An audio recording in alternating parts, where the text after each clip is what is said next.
After thoroughly enjoying the excellent coffee scene in Thailand, what would we discover in Vietnam? In this episode of Seeking Wonderment, we experience many variations of Vietnamese coffee and were not disappointed. In a country that is now the second largest producer of coffee in the world, second only to Brazil, it is not surprising that Vietnam has a robust coffee culture. And robust is the word, as the most common type of coffee bean in Vietnam is Robusta, strong and bold, containing nearly twice the caffeine as the Arabica coffee found in most countries.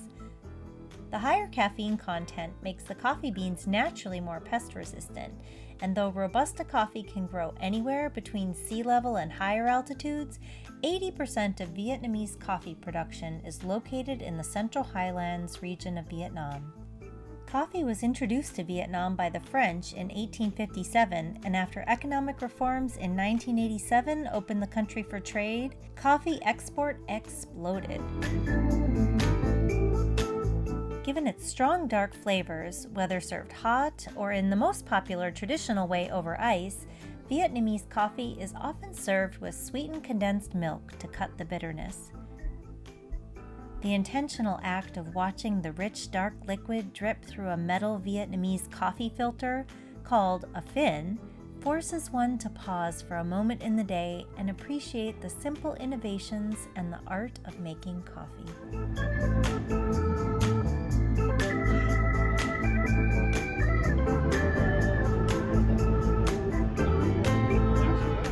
Today we are in search of The Note, a coffee shop perched on a busy street just kitty-corner to Hoan Kiem Lake in the heart of Hanoi Old Quarter.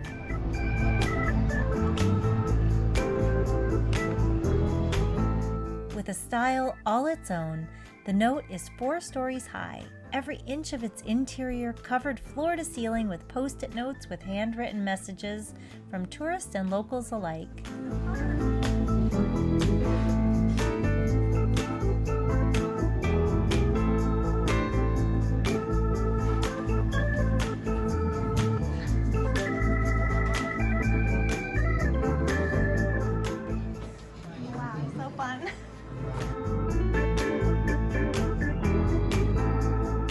Each wondrous cup of coffee delivered to its patron with a personal post-it note from the Note staff to make you feel like you too were personally invited in.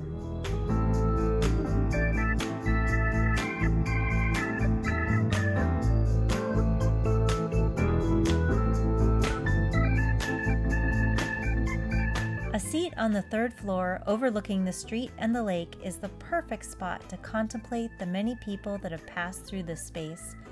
Where have they come from? Where are they going?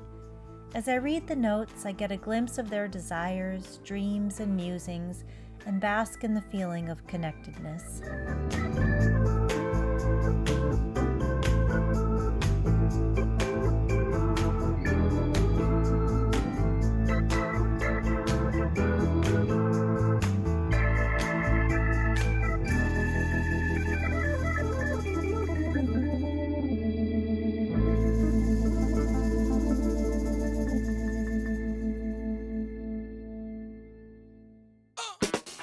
Just as the coffee styles vary from country to country, so does the street and traffic culture. Much like Thailand and other Southeast Asian countries, Vietnam is also a scooter nation. In contrast to the silent movement of Thai scooters with nary a honk, the Vietnamese use their horns incessantly. I often wonder the need to honk loudly after a scooter has passed by me. Was that just a parting howdy-do, as clearly the warning shot was fired late? Or is it simply reflexive, like playing a video game and scooping up rewards as you pass through a maze? The masses of scooters in Hanoi have claimed their parking spaces on the sidewalks of the streets and are nestled so tightly it is impossible to navigate around them, forcing one to walk in the streets to make any forward progress. A jaunt that should take 15 minutes becomes double that as you vie for space on the narrow roadways. As noisy and chaotic as Hanoi is, I find myself falling in love with the old world charm of the buildings with French Colonial style influences, banyan trees pushing aside the stones as they stretch upwards and into crevices, and tiny alleyways that lead to hidden restaurants and coffee shops.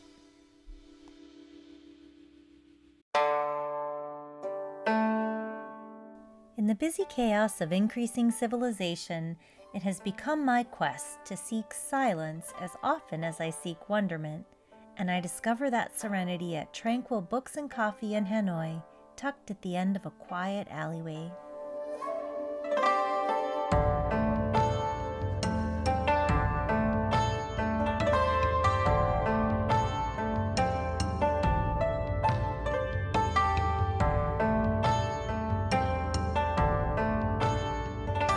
The sweetness of Vietnamese coffee concoctions is a signature of most of the coffee variations in Vietnam. At Loading Tea Coffee, just as the large banyan tree outside wrapped the old stone building, I wrap my hands around a warm mug of Saigon-style coffee, which is made primarily with sweetened condensed milk and a splash of thin filtered coffee, and inhaled the scent of cinnamon before sipping the sweet mug of deliciousness.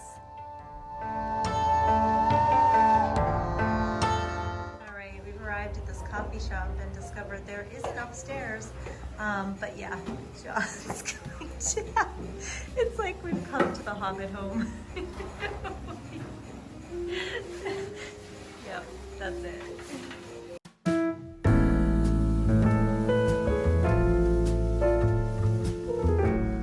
A visit to Hanoi would not be complete without a stop at Cafe Giang, located on Nguyen Van Giang Street in the Old Quarter of Hanoi. Cafe Giang claims to be the birthplace of egg coffee, which is a drink unique to Hanoi, invented in 1946 by Mr. Nguyen Van Giang, who was working as a bartender in a renowned French hotel and developed this sweet concoction. The exact recipe and process is a guarded family secret. However, egg coffee consists of eggs whisked with condensed milk and some type of sweetness, either sugar or honey, perhaps an addition of other subtle spices, then poured over hot black coffee and served in a bowl of hot water to keep the egg coffee warm. Delicious! The taste of this egg coffee will return to me in my dreams. One of the latest trends is the coconut latte, made of a shake of coconut, coconut milk, ice, and condensed milk, then poured into straight hot black coffee, a refreshing combination on a hot day. During our time in Hanoi, we only scratched the surface in our exploration of hidden coffee shops. One could duck down narrow alleyways and climb hidden stairwells to no end in search of the next best cup of Vietnamese coffee.